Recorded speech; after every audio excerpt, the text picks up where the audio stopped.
right, guys, welcome back to another New Legacy podcast. I have with me Dr. Jeff Anzalone here today with us. Again, we did another crazy content day, and we're going to close it out with another great and amazing New Legacy podcast. And Dr. Jeff has a lot of value he wants to share with the world, and also he wants to make a difference. So this is the podcast for that. We do this, that way we can, make the world a better place. Excellent. Looking forward to it. Yeah. Dr. Jeff, so tell us a little bit about yourself, where you come from, your journey to where you are today. Yeah, well, you're experiencing a little Louisiana life right now. So born and raised here in Monroe, Louisiana, grew up, went to college here, wound up going to dental school at LSU. Mm-hmm. And then after I finished my training, I was able to come back here, start a practice, but I know we're going to get into that a little bit more in detail, but that's pretty much the overview. Got 2 kids, been married for 22 years. Started getting into real estate, but again, I know we're going to get into that a little bit, but that's been my background so far. Yeah, so like growing up in this area, who was Dr. Jeff in high school and stuff like that? Well, I tell you, if we had social media and cell phones back then, I probably would have been in jail, maybe. I was, I didn't get in a whole lot of trouble, but, we messed around as kids or whatever. I think I started my entrepreneurial pursuit in probably 7th or 8th grade. I started mowing yards. Oh, wow. Yeah. So my dad got me to start doing that a little bit, and I started off just riding a bike and would kind of push the mower down the street. Yeah. And then in Louisiana, you could drive at 15 back when I was that age. So wow. Got my mower, put it in the back of my had like a little Chevrolet Blazer. Yeah. Put it in the back of there, and ride down the street. Eventually, was able to get a trailer, built it up. Once I got into college, I would say I was doing about 35 to 40 yards a week. Oh, wow. So it was a week? A week. Damn. I was busy in the summer, and it wasn't year round, but I was busy in the summer. Yeah. But I think at that point, looking back then, it was just like, you were doing it, but looking back at all the different things that it taught me how to market, how to sell, how to communicate with people, how to run a business, how to keep up with everything. But probably the most important thing it taught me was I didn't want to work for anybody. Mm. And that I think that's the biggest thing going forward, that I knew when I got out of dental school, my residency, that I wanted to have my own practice. Yeah. And your story, we did the Halo shoot, the Kraken Media Halo shoot today, and we got a little taste of your story, your journey, and the lifestyle you lead today. So I know you guys cannot see it on camera, but you probably can see it on this Instagram, but his home is beautiful. It's actually one of the most beautiful homes I've ever been to. Thank you. I've been to a lot of places. But this house feels very homey, and it's ridiculously how long it is. Like you said, it's like from end to end is 65 yards.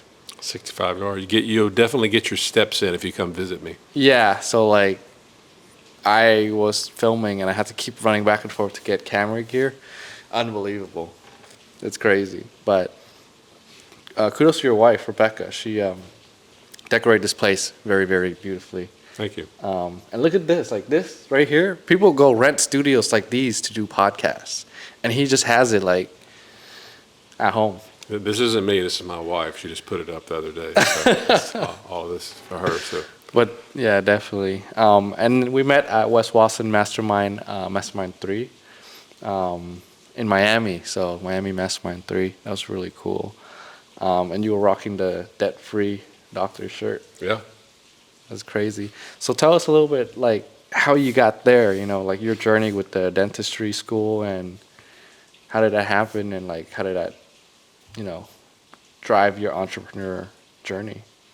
Yeah, I think, going back when I was 7 years old, so the day before I turned 8, a friend of mine and I were, you're always told growing up not to play with fire, right? Yeah.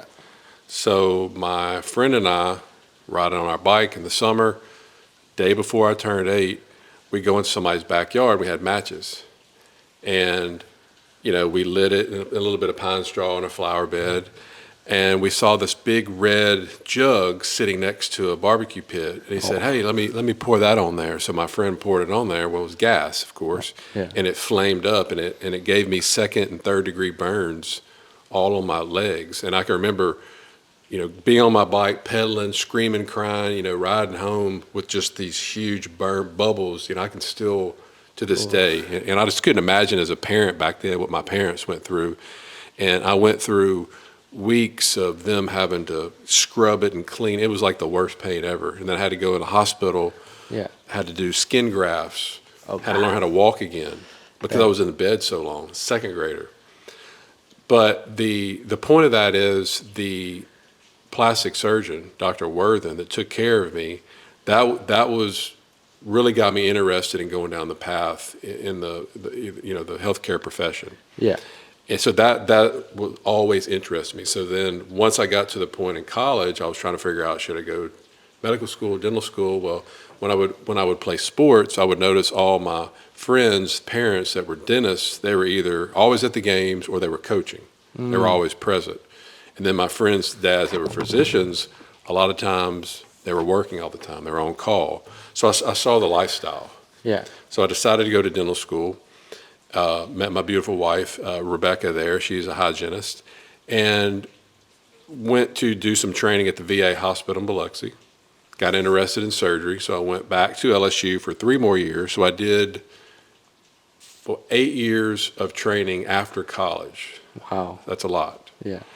Went into a lot of debt, $300,000 student loan debt. That's crazy. So I was always planning on coming back to my hometown. I've been talking to the group here and all that, and I was excited to come back. My family's here, friends are here. So about every 3 or 4 months during my residency, I would contact them. Mm-hmm.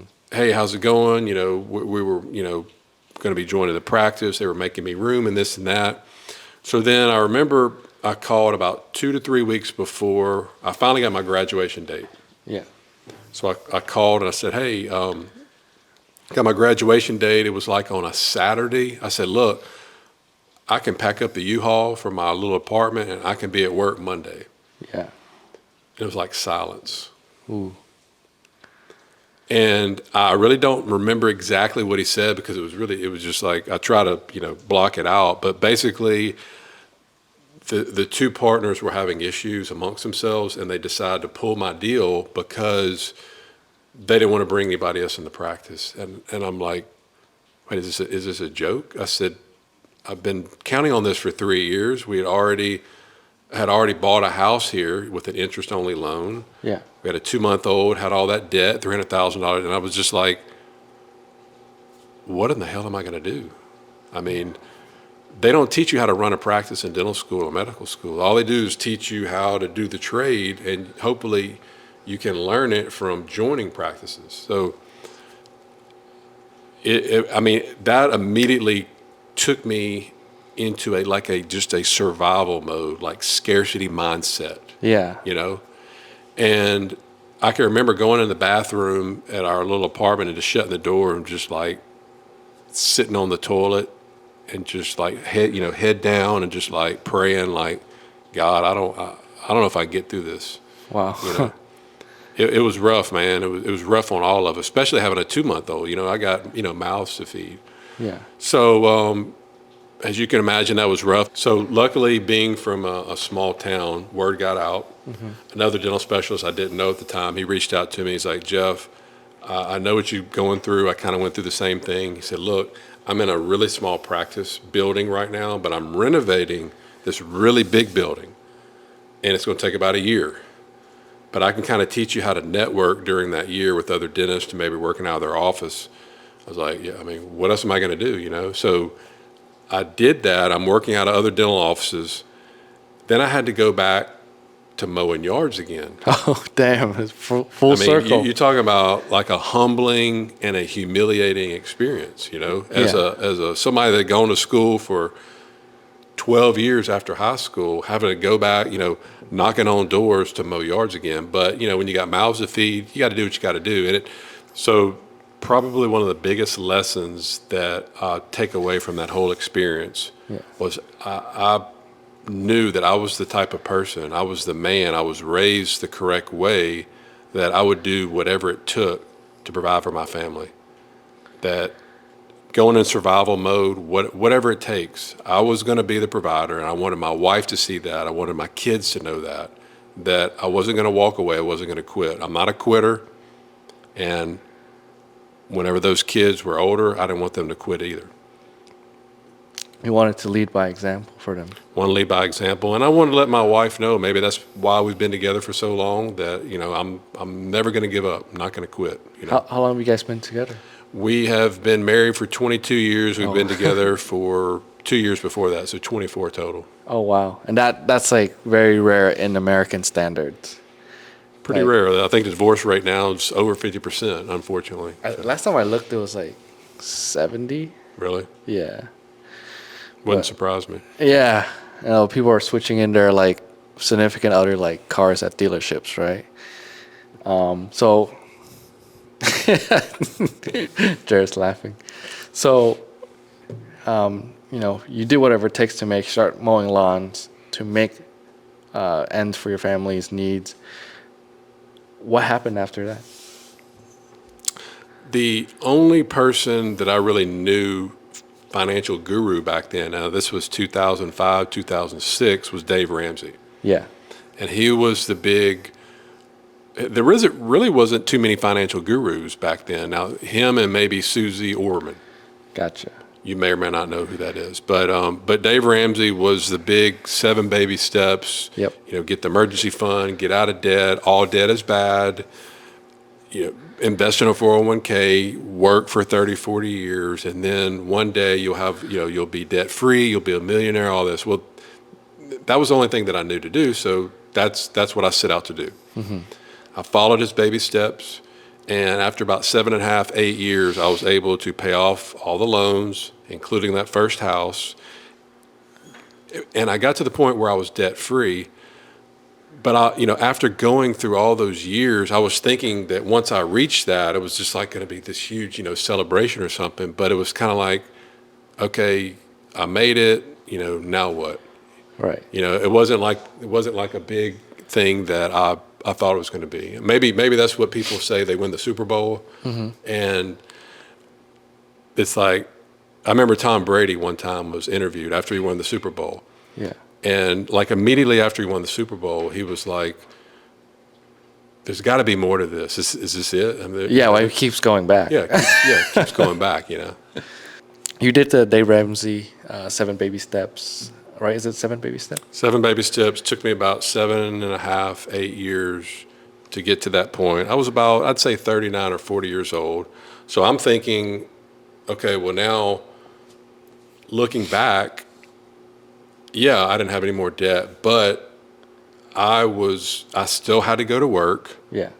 I had to work for probably another 25, 30 years from there on out. And that's what I thought everybody did back then. Wow. But at that age, you were just about to get get out of debt. Like you're at zero pretty much, right? Yeah. And that was the time that I started my blog, Debt Free Doctor, debtfreedoctor.com, mm-hmm. because I wanted to teach people at that point, because Dave Ramsey was just kind of like to everybody, like kind of the general public. But I wanted to be more focused on physicians and dentists, what I went through, getting out of debt, all the steps that I took, basic financial stuff. And so I learned how to start a blog for free. It was online. Yeah. It took a little course or whatever. I'd never written before.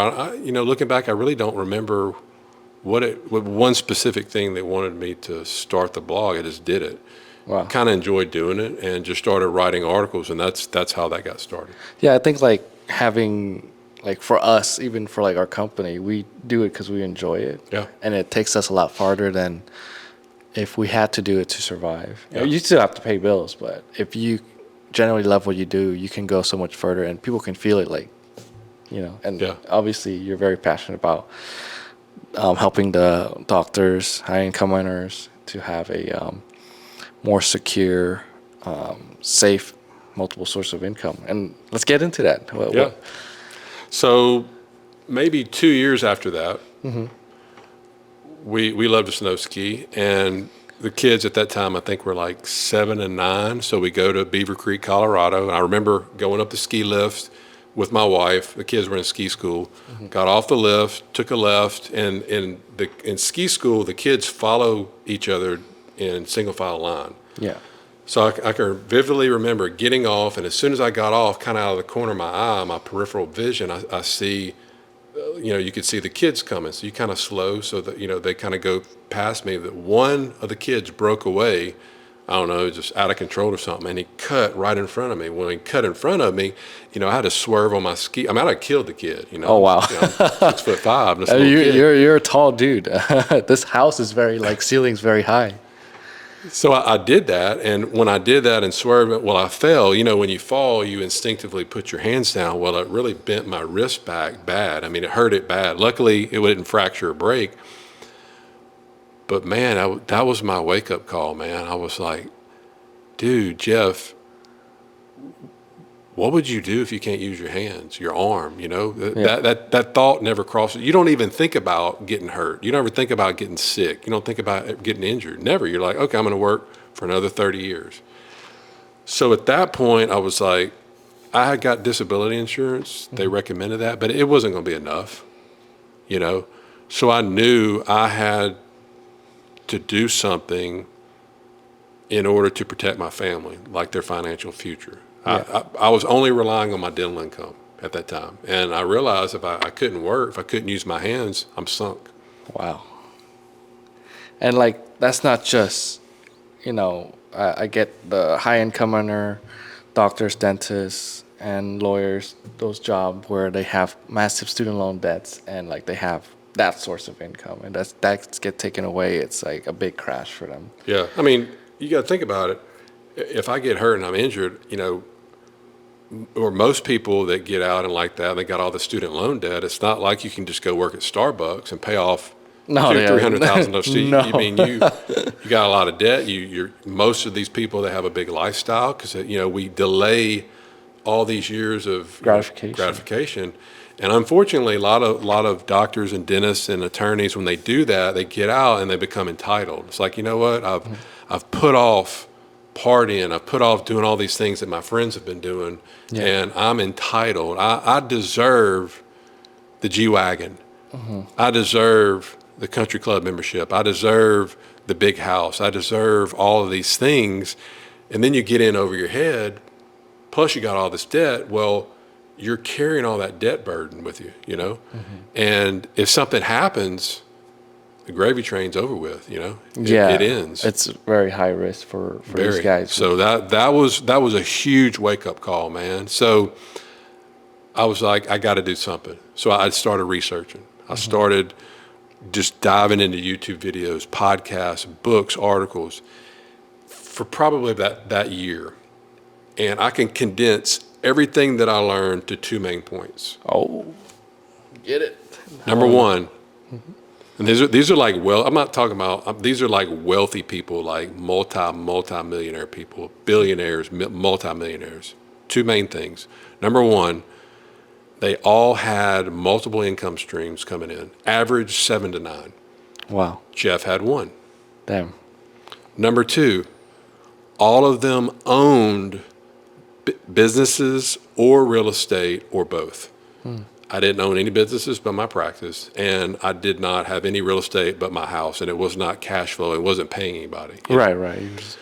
So that quickly led me to, it guided me there's so much information out there. So it guided me to, okay, I've got to go figure out how to invest in real estate. And at that time, I had several friends around here that their dad, have a lot of property. So I thought real estate, I've got to go buy a house, rent it out. I've got to go buy self-storage and figure out how to rent it out. And I was willing to do that, just like I was mowing yards. I was willing to do that if it had to, decrease that risk. So if I was injured again or whatever, I still had that income coming in. Yeah. No, that's a blessing. Like, for someone that's like, I would say in their 30s, someone that's starting to make some real money, like, what's your advice for them to get into like a real estate market? Well, the first thing you want to do, you got to have a why.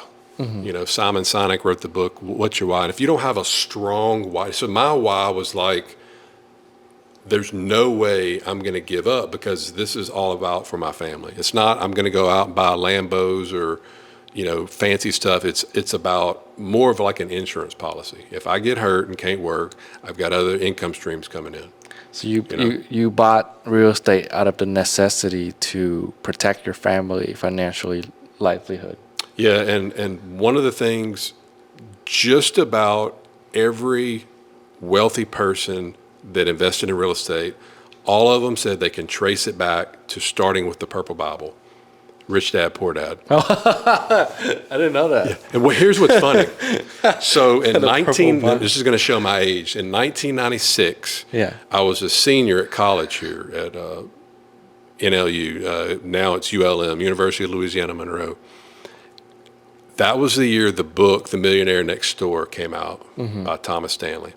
And it was all about pretty much the Dave Ramsey principles. And I read that book a lot, scrimping, saving, used cars, used clothes, put your money in a 401k. So they interviewed thousands of millionaires and they got all their characteristics. And that's what it was. It was, hey, you'll be a millionaire. You'll be a 401k millionaire. So you're going to work your whole life. And one day you're going to have $1 million. Right. That's all I thought what to do. But here's the thing. When I heard about Rich Dad, Poor Dad by Robert Kiyosaki, I read it, but this is like 2012, 13, and I look, and it looked like an old book, and it was written the year after, 1997. It was written and it's the year after The Millionaire Next Door. And it's ironic because they're total opposites, but they were 1 year apart. And once I read that, and I always like to give people two different perspectives, two options, and let them choose. So one of them was go the safe route, scrimp, save, clip coupons, 401k, work your whole life. The other one was the biggest lesson I've learned so far. So if you're listening to this, pay attention. I wish they had taught me this in high school. And the main thing is you have to know the difference between assets and liabilities. Most people don't. Most people think that their house is an asset. That's the American dream, right? Start a family, buy a house, put your down payment down. That's going to be your best investment. But when you read what Kiyosaki says, he says simple. Assets put money in your pocket. Liabilities take money out of your pocket. So ask yourself, is your house you're living in, is it putting money in your pocket? Damn. The answer is no. Unless you're renting out rooms where it's an Airbnb. Yeah. Taxes, insurance, maintenance, repairs, all this stuff is just sucking money out. Now, I'm not saying don't buy a house, but I'm saying is it's not an investment. And that was number one. And the second thing was Kiyosaki changed my mindset from a scarcity to an abundance type mindset to looking at things through a different lens to get to the point. So whenever you buy a car, whenever you buy a boat, whenever you buy something, most people will do one of two things. One, let's say it's a $10,000 boat. Yeah.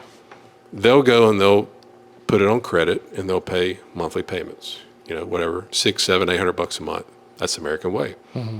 Few of us, I did it the Dave Ramsey way. I would save up my 10 grand, however long it take me, and I'd go pay cash for the boat. I'd pay cash for the car, whatever. But you got to think about all the time. You're trading your time for money. I'm trading my time treating patients. All the time it takes to do that. So you're going through life saving, pay it off, saving, pay it off. And think about it. Once you buy that $10,000 boat, as soon as you drive it off the lot, it's probably worth $9,000 or $8,000. It's a depreciating liability. Yeah. And then once you use it for 5 or 7, 10 years, it's not worth anything, pretty much. Then you start over. Okay, I'm going to save up for a car. I'm going to save. So you spend your whole life doing that. You spend your whole life trading time for money. Okay, and that's the Dave Ramsey mindset. That is the typical, that's what he teaches to the masses, and that's all I knew. But when I read Kiyosaki's book, again, I like to get two different options, and I like to choose. Get your assets to pay for your liabilities.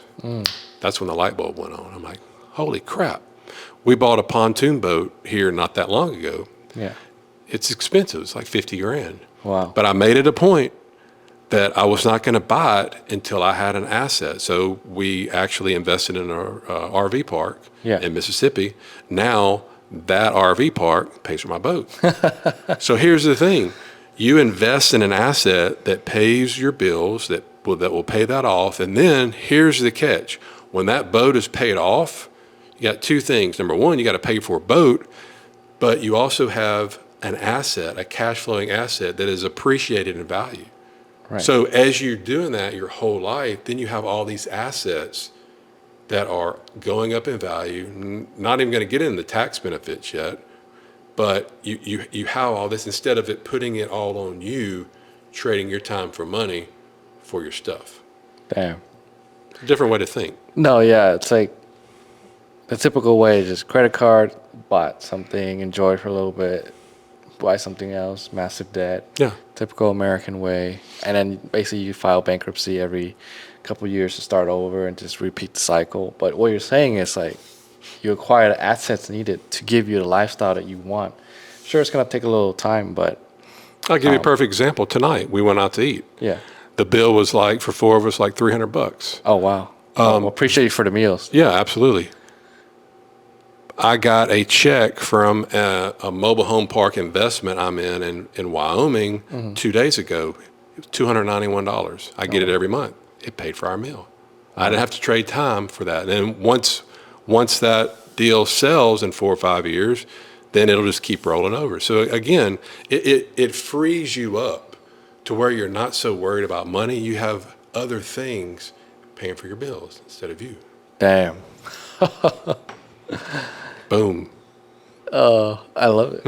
That's so cool. Okay, so now you're in the asset game, right? You did your dentistry time, and then you got into the accident that almost, broke your wrist, broke your hand, and took you out of practice. But you realized that you need to get into real estate. You start investing in real estate. What's your real estate portfolio look like now?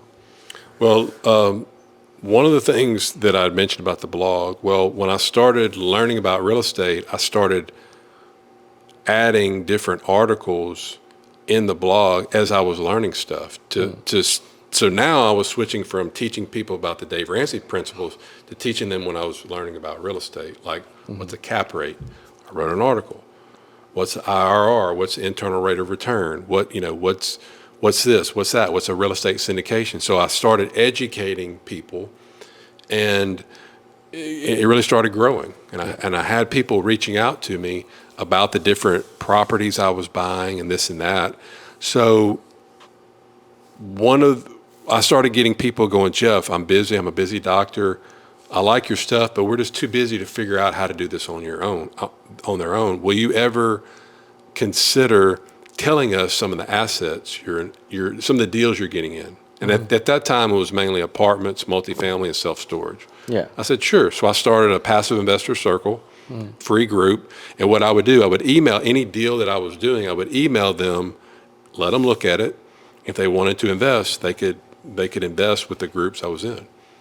So I remember I'd been doing this for 2 or 3 years, and one of my nurses one day, we were in surgery, and usually we put people to sleep. I'm working on them. It takes 25, 30 minutes for them to wake up. Well, during that time, I go and I write in blogs in between. Oh, wow. That's what I do during the day. Can't sit still. So I remember coming back in, and my nurse was like, "Are you always just writing all these blogs and this and that? I mean, do you get paid for doing this?" It's like, no, I just really enjoy doing it. Just like doing it. It was funny because literally 2 weeks later, a group that I was investing with in Dallas, they were like, "Hey, Jeff, I know you have this little passive investing group. If we make everything legal with the SEC and all that and make you like a co-journal partner, would you want to see if some of your people, your investors, want to invest in this deal?" It's like, Sure, okay. So they would send out an email explaining about what the property, how much you invest, how much you would get in a return. So I kind of took that email and I changed it up a little. This was before AI and Chat GPT. So I changed it up a little bit, kind of added my flair to it, and I sent out that email to my group. At the time, there was like 290 people in the group. Damn. Now I have, over 2,500. Oh, wow. Sent the email out. 48 hours later, I sent it out again, kind of modified it, and they called me and they're like, they were sending it out to their investors too. They called me and was like, Jeff, don't send out any more emails. I was like, why? I say, you raised $2.4 million in 48 hours. I was like, what? Are you serious? With 2 emails? Yeah.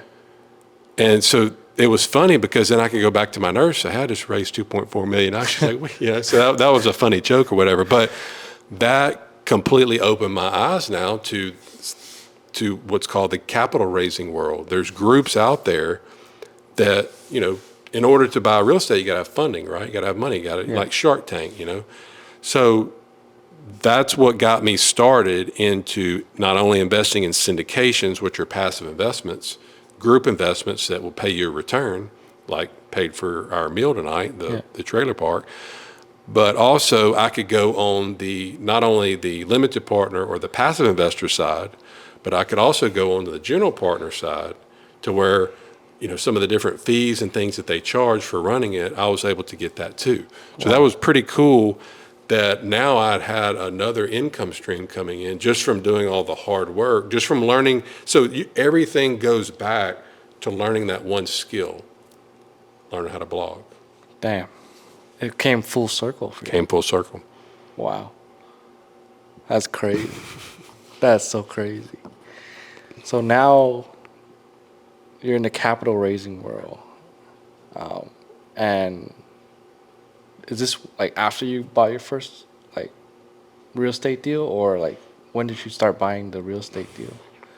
I really didn't start doing that till about 1.5 years ago, actually. So I was just a kind of a co-general partner, just mainly raising capital for all these groups for the last 5, 6, 7 years. Oh wow! And what's cool, and then one of the big lessons that I get out of that is about networking. So I was always going to dental meetings, and we had to go because you got to get so many hours, continuing education hours. Yeah. Nobody wants to be there. We all go there, we get our hours, we get our little thing, you sign up, oh, you got your 3 hours, and we leave. And I did that for 15, 16, 17 years, and I look back like, man, I wasted all my time around all these people, all these dentists, that the majority of them didn't even want to be there. Yeah. Get into real estate, I get out of my circle. I'm in groups now, I'm in meetings where people actually want to be there. I'm learning, so I'm connecting, I'm networking, and I was able to connect with a guy, actually is from across town. He's the one that has a mobile home park business. So he had at the time like 3 or 4 mobile home parks. Wow. He came to my house, sat down with him for 2 hours, and I talked to him about how we could do syndications together, raise money, have a SEC attorney. He's like, man, you completely changed my business model, because he was using his own money to buy properties. Now you can use OPM, other people's money. Oh, OPM. You don't have to use your money, OPM. Yeah.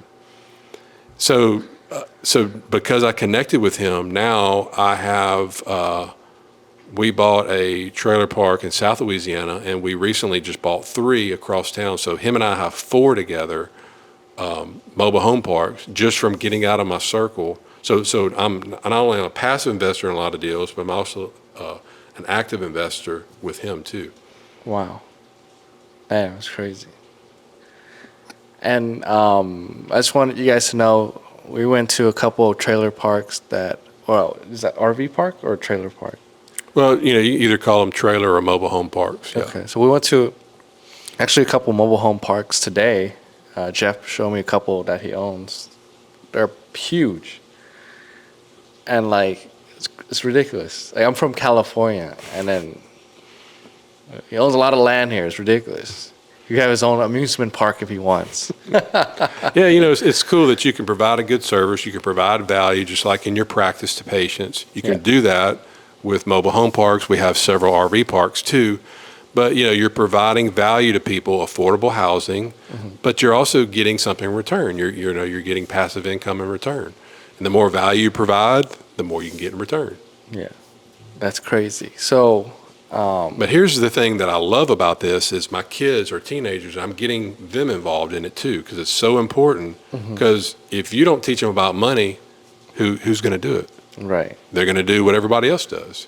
Credit cards, debt, 401k, trade time for money. So if you want to do yourself a favor and do yourself a favor when it comes to kids, with money, continue to talk to them. When their friends come over, talk to them about it. Just get them involved. Just expose them to it. I do that all the time with these kids.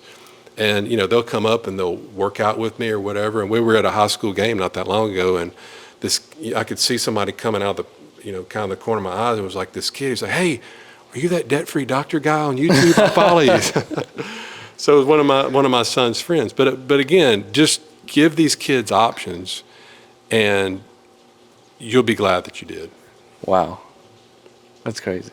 Because you're the type of person that, what I'm seeing is you're the type of person that planted the seed like 20 years ago. That's what you're doing right now. Because growing up, I have a bunch of rich friends. Their dads never talked. I would have loved to hear about what their parents were doing, what their dads were doing with all this real estate. At least expose me to it, but was never exposed to it. Yeah. I may have done something differently. I don't know.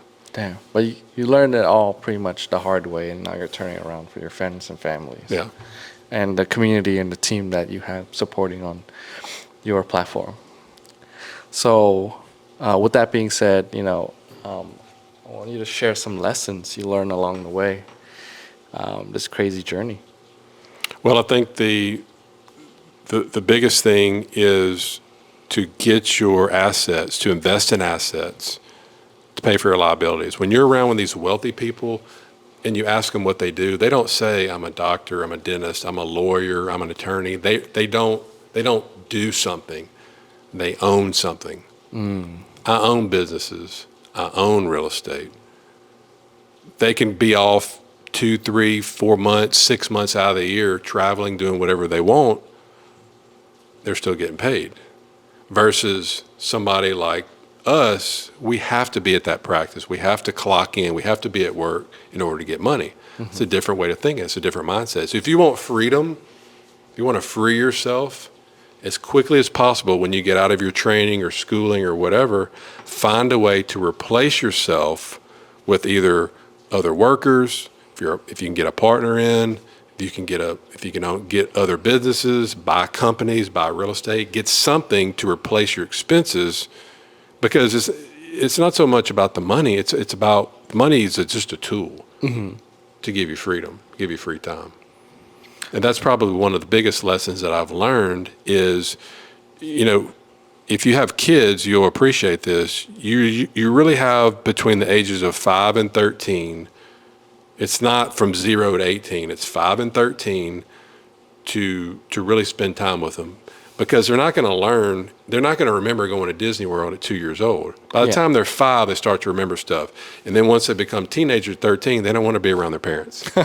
They want, mine just came in and they're around their kids, and that's fine. I mean, that's growing up, that's life. But you only have just those few years, 7, 8 years. Yeah. You're going to want to spend the most amount of time with them at that age. Nobody ever told me that whenever I was growing up. Again, so if you have kids and they're younger in that age, just remember that's the best time to spend with them. Then after that, after they move out, you can do whatever you want, but you want the freedom during that time. That was another big lesson that I learned. Well, I learned like 7 nuggets from being on this podcast alone. Like, that's super valuable right there. 5 to 13. That's crazy. Yeah. From this podcast on, like, you're very heavy on real estate, and you're very heavy on investing in the right property that will pay for the lifestyle that you desire or I desire. Like, okay, let's say for me, like, let's say, I'm starting to make some money now. Like, how do I get started in real estate? It's a good question, and I get that quite a bit. Most people that come to me, they're physicians or dentists or high-income earners. They've worked a lot. They have a great income. I usually tell them, your best wealth building tool is your income. So for 99% of the people, well, I'd say maybe 95% of the people, their best thing is to keep doing what they know best, keep making that money, and then take that money and invest it as a passive investor. But that's the first question you have to ask yourself. Do I want to be an active real estate investor? Meaning, do I want to deal with tenants? Do I want to, have to deal with maintenance issues or plumbing leaks or whatever? Do I want to be active, or do I want to be passive? And most of the time, people are passive. I started off passive, like I said, for several years till I got comfortable with it, and then I went to active. What was the biggest shift for you between the passive to active investing? The biggest shift was after I got comfortable with it, and now that my kids are older and I have more time, and it's much more beneficial if you can be an active investor. I just like the fact that I can go and it's tangible. You can feel it and touch it. And there's so many different tax advantages that, we could sit here and talk for hours on it.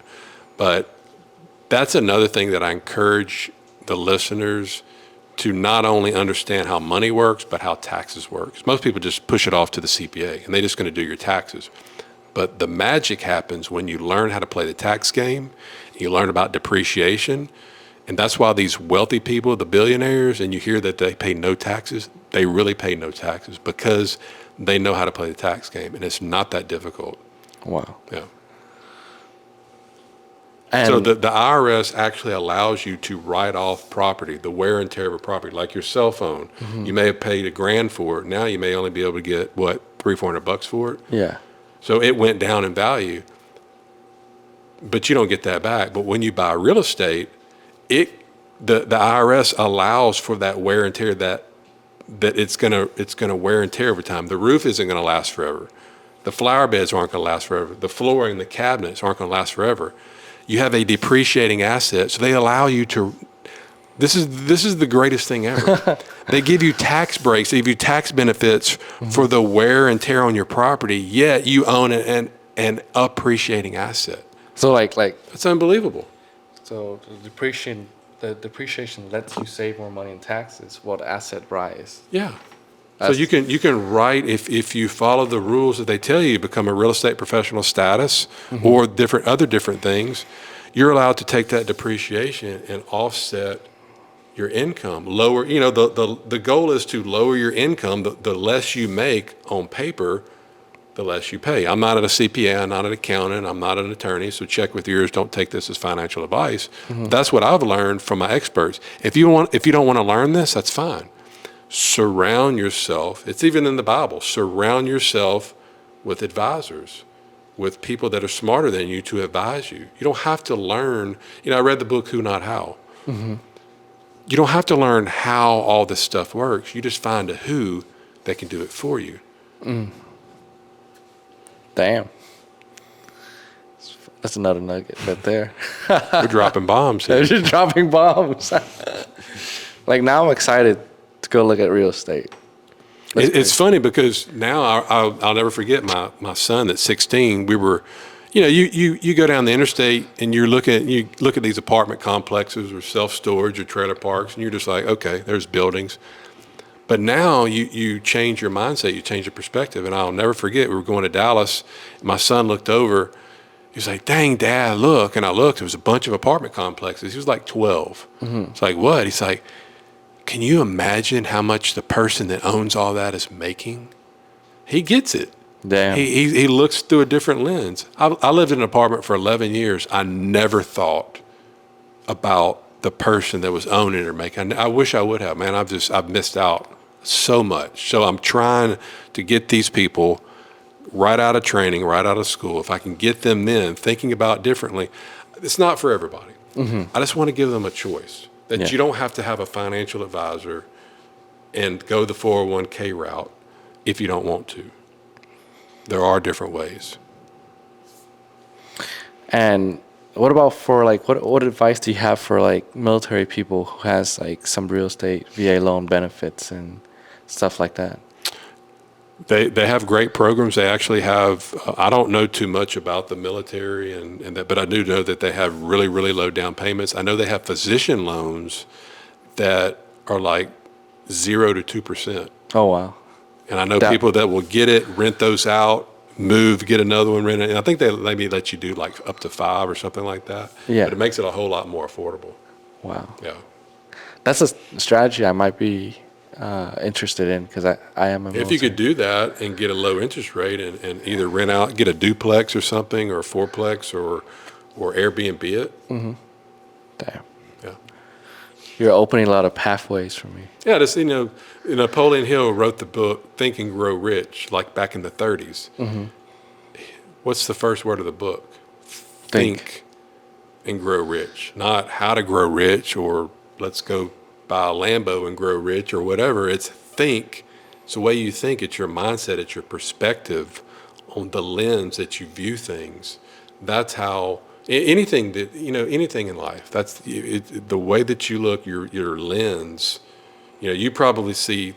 I was just watching sports, just watching the highlights of a football game. And I'm just like, okay, there's sports, but you looked at it through a different lens. You're like, hey, look, they're shooting it in some, whatever you say. I don't even know what you got. But again, that's the lens you view things. So once you start looking at money and, property and different things through a different lens, that's when the magic happens. Wow. So you talk about like looking through different types of lens, but what do you like say to those people or like, friends and relatives that they see you succeed and they're like, oh, you're becoming successful and like money's still the root of all evil.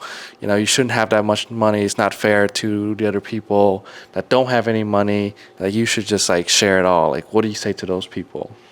Well, luckily I haven't had many people say that, but I have had some people like that say that online. And then you get online, you look at like the Grant Cardones and people like that, and they all have all these haters. I think he said something about if you don't have people talking about you, or if people aren't complaining about you or saying all those different things about you, whether to your face or online, you're not doing enough. You're not successful enough. Damn. So, but you have to, do what's best for you, do what's best for your family. You're always going to have haters. I mean, look at the most important person that ever walked the face of the earth, whether you're a believer or not, and I am, Jesus Christ. The most important person that walked the face of this earth, they crucified him. If they're going to crucify and stone and do all this to that person, what do you think they're going to do to you? Damn. It's true. Yeah. That's freaking crazy. So don't care what other people think. I don't. Yeah. So, and a lot of time, like for, people that's starting to make money, it's not just like strangers online or like peers and stuff. It's a lot of times it's their family and their friends, closest friend. How do you deal with that? How do you deal with the hate of jealousy and stuff like that? That's a good question, and I have dealt with that some. And one of the books, I think his name was Dr. Henry Cloud, that Dave Ramsey recommended reading, is called Boundaries. And you have to learn to set boundaries, and you have to tell people what the boundaries are. Like let's just say negative people. And if somebody's always coming to you talking, complaining, gossiping, being negative, talking about, oh, did you see what that person's wearing? Or I can't believe he bought this. Or, you have to let that person know. If you continue to let that person in your life, they're gonna keep getting into your head, and you're gonna keep this cycle. You're just gonna be miserable. You have to set your boundary. You have to say, hey, look, let's say it's your uncle. Yeah. Uncle Bob. Hey, Uncle Bob, I love you. I appreciate you, everything. But I don't allow negative thoughts or anything like that to come into my mind. I don't appreciate that in my household. And you can say it however you want. I don't want my kids around or whatever. So I would just appreciate it whenever we're around. If we could just be more positive, set that boundary. And then whenever it happens again, they'll be more, I'm not going to say they're going to stop doing it, but at least they'll be more wary of that, to maybe not be talk like that. And if they keep doing it, cut them out of your life. Damn. You still love them, Right. but hey, you got to go. Yeah. What about like, you have partners as you grow, like your business, you have partners and like people that help you along the way. And then as it goes up, they want to drag you down, or they have like their own opinions of the business and they want to be part of it or so like that. Like, how do you deal with partners? Like, in the beginning of the journey, the mission is the same, the alignment is true, and then like as you grow, the alignment falls off. Like, how do you deal with stuff like that? That's a great question, and I've had some partners, and it just didn't work out. But you almost have to treat partnerships like a marriage. Like you have to do your due diligence. You have to really, I mean, you think about it, if you want a marriage to work, you can't date them for a day or two and just jump right in bed with them and get married. You know, you have to date for a long time. You have to make sure it's the right thing, the same values, same morals, the ethics as you. Yeah. And is it always going to work out? No. But make sure that you have a good attorney that can put things in partnerships and contracts that each person has a way out. So if it's not working out for them or you or whatever, they can exit the partnership. Yeah. Well, that's actually really good advice. I love it. That's like crazy because a lot of people, I would say like 90% of businesses that starts out like in the U.S. like fail, whether it's like people or partnership or just people ability to not like be able to maintain the growth of that business. They just run out of money too fast. And don't be scared to partner with people. I mean, that some of the like my mobile home parks and stuff. That would have never happened before if I wouldn't have had a partner. So sometimes I have a pretty good. And you ask my wife, I have a pretty good BS meter. I can kind of get a gut feeling, and you can kind of feel people out, and you can talk to other people that maybe know this person and see what they say about them. You can go online, look at social media. You can do all kinds of stuff to see what this person is about, to see the type of things that they're posting or talking about before you even meet them. So what are some traits? Like, this is very important right here because, in the entrepreneurship journey for anyone that's starting out their business, you cannot do everything by yourself, right? What are some traits you're going to look for in a business partner? That's a good question. Well, for me personally, I want to look at their ethics and their morals, their character.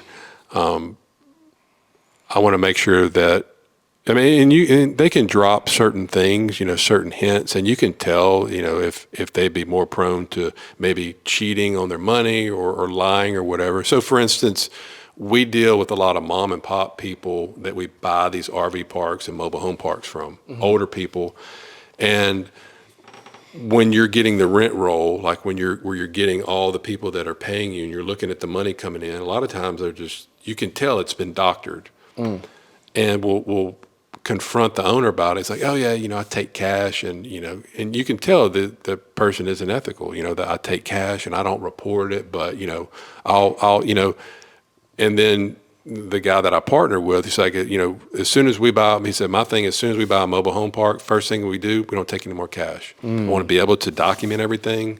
Everything's going to be on a credit card or debit card. So we'll know. So there's little things like that you can pick up that they say versus if I went to partner somebody, say, hey, look, we're going to take in a lot of cash and we'll split it. And we're not going to report it and this and that. So you can, if that's fine with you, that's fine. But that wouldn't be something that I would look for in a partnership. So you can pick up on a lot of that stuff before you even partner with them.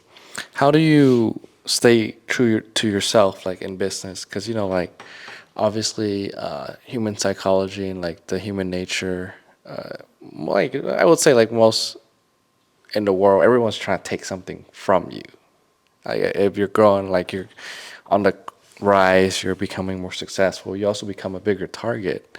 How do you deal with like people trying to around your life trying to take something away from you instead of adding on value?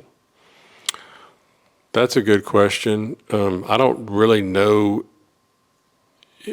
I guess the thing is you just don't let those people in your life in the first place, and just let them know that you don't work for the government, you don't give handouts, and you may think that's funny, you may not think that's funny, but that's the thing that we're teaching our kids. They're like, hey, Dad, I need some money for this or that. I was like, well, son, how do you get money? Only one way you get money. In this household, you work. So you need to teach them that. If not, then they're probably still going to be in your house when they're 30 years old. There's no reason for them to leave. So you have to train up your child in the way that they're supposed to be, and then when they leave, they should have the tools that they need to be successful in life. Don't hinder them. Don't burden them. You're doing them a disservice by not teaching them that. Damn. That's a good nugget right there. You're dropping a lot of bombs on this. Well, I've had a lot of experience parenting, so it's not like I'm this super smart. It's just experience. You learn, you have wisdom. I mean, I'm sure people that are watching or listening to this now, they've been through things. Looking back on it, they could impart their wisdom on their experiences, their failures, or mistakes, and you learn from your mistakes. Wow. What's another advice that, if you had to start over today, like page 1, $0, no debt though. I'm my age, or I'm back when I'm in my 20s. I would say, let's say a fair number, like people just getting out of college or something like that. 25. Knowing what I know now, if I could go back and be a college kid, there's so many different ways to make money. And you just I would just figure out what I liked at that time, which, I mean, I like real estate, and I know I don't have to go to school for 12 years like I did to do it. I'm going to have I'm going to just do what I did. But I probably wouldn't start with the blog. The quickest thing you do is start with like Instagram or Facebook, something like that, to start creating content. Because an entrepreneur solves problems. Find a problem, find your niche, find a problem, and solve it. And the way that you do that is you create content. You show people that you can solve their problem. So, for instance, one of my sons is a quarterback. And he just started like a little thing on Instagram where he's going to teach kids, have like a little quarterback training for little kids or whatever. And he was kind of like, well, how do I grow this? How do I whatever? And really important to learn marketing and sales when you're that age. But I said, just create content online, and they just see you doing it. You're solving a problem. Well, the problem is they want to be a better quarterback. How do they do that? Well, they watch you doing it, and they get in touch with you. Yeah. It's pretty easy. Yeah. But people make it hard. Yeah, like I would say having the ability to speak on camera is a superpower. Because for me, I never had the courage to speak on camera until like there's people in my life, friends, family, and a lot of special people that I hold dear to my heart, that they put me on like spots where I have to speak in front of people and have to speak in front of cameras. And now I'm like super comfortable at it. It's just like I'm just having fun. I help people make content, and I do it with them and have amazing conversation like this. But you're definitely right. Like content is like king right now. Yeah, it's and it's so easy to put it out. There's no excuse because you just pick up your phone. I mean, that's an instant sales page just for free. Yeah. I didn't have a cell phone until my wife was 8 months pregnant. Wow. I was like 30. Damn. I went through everything without Google Maps, without a cell phone, didn't really have a whole lot of internet, and now there's no freaking excuses. Yeah. To create content. It's insane. Damn. It's crazy. So if I could give the person advice in high school or college, or if you have kids that are in high school and college, encourage them, because they're always on their phone. Encourage them, instead of spending 5 hours a day on TikTok or Instagram or Fortnite or whatever, say, look, take an hour, just an hour a day. So instead of 5 hours on TikTok, spend 4 and take that extra hour and learn how to market, how to sell. Learn a skill now that'll take you far in life. Damn. That's crazy. I'm so like super motivated after listening to you talk. Like now I'm looking to real estate again. It's good stuff. Yeah, this is crazy. A lot of time when, I interview, high level people, entrepreneurs like you, they have a specific routine that keeps them sane, keeps them on the right track. What are some specific routine that you have to keep you on track for what you're doing? Because you're doing a lot, and you also have a big family. And like, how do you hold it all together? Good question.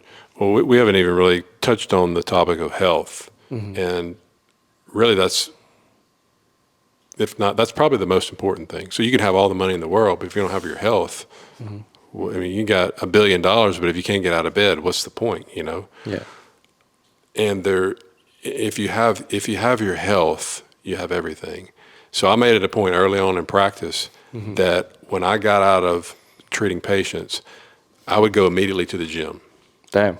I'd go to the gym, or I would go play tennis, or now pickleball or basketball back then, or whatever. That helped me to relieve my stress, plus staying in shape.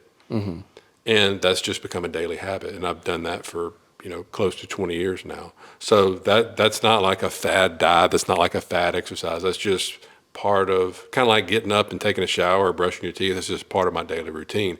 If you can get in that habit and instill that habit of always doing something, whether it's just walking around the block, make that a habit. And not only is that healthy physically, but mentally too. Getting that stress release, getting that dopamine release, that feeling good, and that just helps you all around.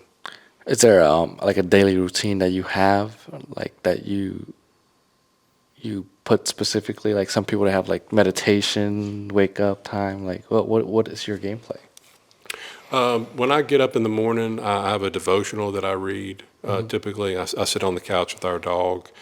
He likes to sit there, and we read it together. But other than that, the reading in the morning, and the main thing is the eating good throughout the day, healthy foods, and then the exercise. And then whenever my kids want to go exercise, or they want to go play tennis, throw the football, whatever, do that too. So always staying active. So as a high performer, what type of mindset do you have to be able to break through like the barriers, like going up like the human hierarchy, right? Like what kind of mindset or routine would you suggest if someone wants to climb from like, first generation immigrant to the US, or someone who's from a more like lower class trying to break to the upper class? Well, as I mentioned a little bit earlier in my story, when I had that deal fall through, the practice fall through job, I immediately went to a scarcity mode, to a sort of a victim mindset, a poor mindset. That's also called a fixed mindset. Carol Dweck, who's a PhD, Stanford, she wrote probably the Bible on mindset. Is actually just called Mindset, the book. It's great. It's a great read. And she talked a bit about between the fixed versus the abundant or growth mindset. Most people have a fixed mindset, a poor mindset. That was the Dave Ramsey. Everything is, you're living.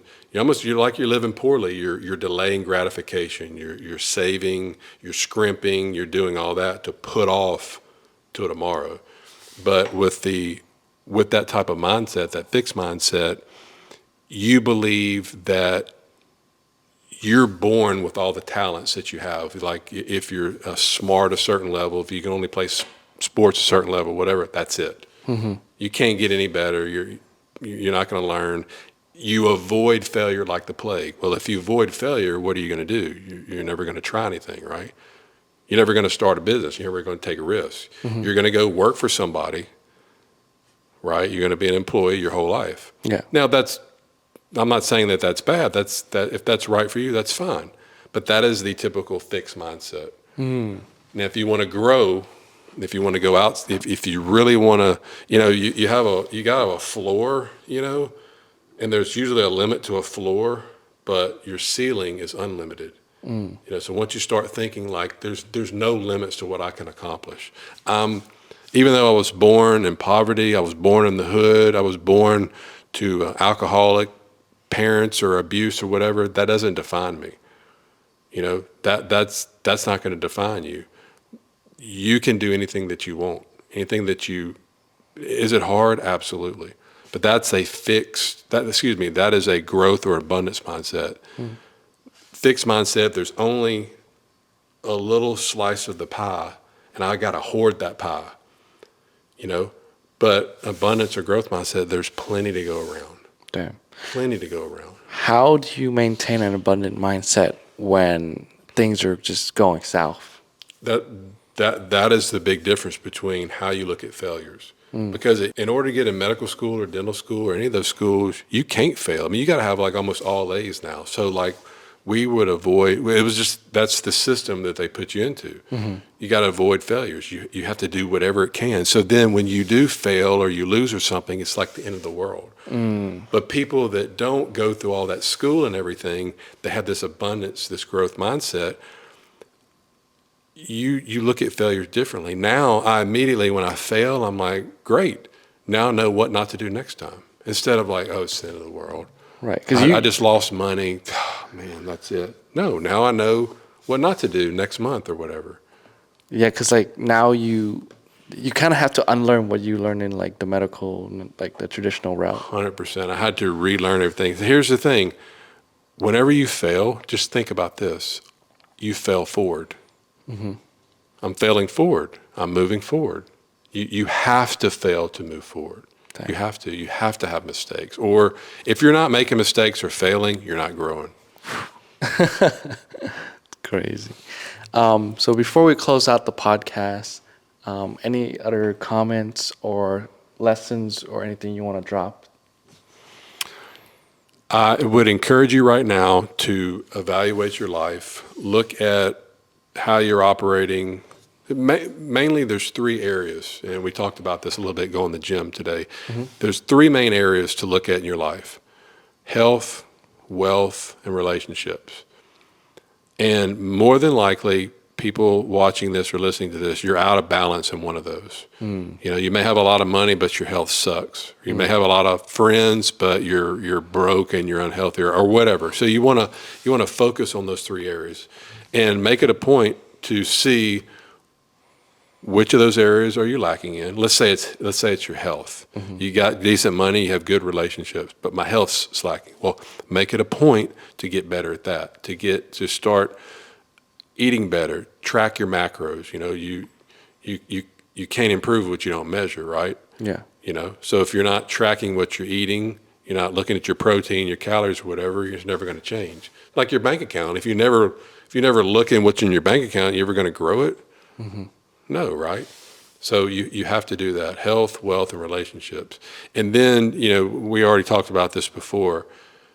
If you want true financial freedom, and that's that wealth part, time freedom, basically, you've got to get cash flowing, appreciating assets to pay for your expenses. Then you're free. You know, the trailer park in South Louisiana, guess what? Pays its mortgage. You know, they don't teach you that in dental school. No. You know, I've been going, you know, and having to treat patients, and you pay all these taxes, and then you get whatever money's left over, pay your bills. Now, pays monthly like clockwork. But again, it's a different way to approach finances. It's that mindset. Yeah, I could tell your abundant mindset's super strong, and everything you achieved for the last couple of years has been like wild. Congratulations on that. Like, Thank you. me seeing everything in person, like, it's wild. It's definitely a journey. And like the cool thing is like you're so zen and calm about crisis. You're just like, yeah, what happened? Good. Figure it out. Let's get her done. Yeah. That's so crazy. But speaking with you on this podcast today, kind of like, I don't know what it is, but it's like, it's inspiring me to make more talking head content, even on my story. I don't know what it is. It's like maybe non-correlated, but I kind of, you know. Glad I could help. Yeah, some extra inspiration. Oh, and you were asking about other tips or tricks or whatever. Here's one more. So I'm in several mastermind groups. We actually met at Wes Watson's group. Yeah. One of the main things I got out of that group, and I loved, was you're not allowed to get on calls. You're not allowed to approach people in the group or whatever without providing value first. Most people, whenever they are around other successful people, they immediately want to be takers. Right. Hey, what can you do for me? Hey, can you give me the contact? Hey, you're I see you're successful in YouTube. What can you help me? What can you do for me? Whatever. Yeah. Don't you want to be successful? You provide. You approach every relationship with how can you help. When you meet somebody, your mindset should be, how can I help Zune? Yeah. How can I help him? What can I do that I see that he could improve on? And that's it. Don't ask for anything in return. You give and you give value. The more I tell you, the more valuable you are, the more valuable of a person that you are, the more you're going to get in return at some point in your life. Wow. That's so true because, like, my business is growing right now, and I guess allegedly I'm getting more popular. I mean, you're here, right? I mean, you have to be Yeah, popular. across the country to do a podcast. There's a lot of people that was in my life before that are coming back, and there's a lot of people that doesn't know me before. But you're so right. Like the first thing they ask is like, "Hey, Zune, can you like help me with this?" I'm like, I have like 10 other million things going on. Hey, how Why- many people that you know and you look at your phone when they text or call and you're like, Yeah, what do you say? You say, hey, I wonder what that person wants, because these are the people that always call you only when they want something. Don't be that person. yeah. It's so crazy because like they're not trying to add any value to my life. They see my life is going up, and they're like coming in. They're like trying to take, and I'm like, I mean, I'm experiencing it in real time. So If you ever call or text somebody and they say to you, what do you want? Yeah. Then that should tell you you need to start providing more value. Exactly. It's like so crazy. But yeah, nowadays people are so like self-centered and selfish. It's very rare to see people actually trying to like add value and not like take from it. It's ridiculous. And Yeah. everyone gives up value with a hook now. Yeah, and that's why I've done my blog and now YouTube and now Instagram. I know that people get content differently, so I had to go out there and make different types of content to hopefully provide value, whether it's with passive income, real estate, taxes, health, whatever it is. And whatever medium that you like to do the most, will use that platform, become a thought leader on that platform. If it's Instagram, like yours, well, you're definitely providing value to people, on Instagram. Yeah. So I encourage your listeners, your audience, to do that. Yeah. For me, it's always been like, I don't care about the money. Like, I just care about just getting the bills covered and trying to do something cool. Like, I'm running across America not because there's money in it. Like, it's like, I'm doing it as a charitable event, trying to like, That's awesome what you're doing. make the world a better place, and like trying to inspire people to get out, get fit, and do something cool. And along the way, we're gonna get the best content possible because we're on a mission. And for me, it's like a history book move. I'll be the first Asian American to run across America. Nice. Yeah, but at the same time, we're trying to donate 1 million meals to Feeding America. That's awesome. Like that's just for me. I'm just doing it, like I'm not really making money off of it, but I don't care. Who else is doing it? That's true. Yeah. And anything else you have to add? If you want to learn more information about me, you can check out my website, debtfreedoctor.com. It's got the YouTube link on there and the Instagram link. Follow me. I'm constantly out. Now that you told me I should do more content here at my house, and now we have the mobile home parks, and so I'm going to be giving out more value that I can in these places to hopefully help you, inspire you as well. Yeah. So, Dr. Jeff, thank you for being part of the podcast today. And his home is amazing. So you follow his YouTube, follow his Instagram. You're going to see more of it. Like the decoration is amazing. Someone told me like, they asked me, oh, you're flying out to Louisiana to talk to Dr. Jeff. Like, isn't he just like has a whiteboard and that's it? I'm like, no, it's this crazy, like beautiful home that he showed me on FaceTime that he doesn't show to the world yet. But now he's comfortable, he's ready to open up and to show you the asset he's acquired over the years of hard work and dedication and doing whatever it takes to make it happen. Now he's showing it off as proof of concept. So, all right. Appreciate you guys for listening. Stay tuned for more. And if you ever want to get on the podcast, please reach out to me on Instagram, zune.win. So ZOON Nguyen. And we'll figure out how we can do projects together and how we can use New Legacy to expand and grow your brand.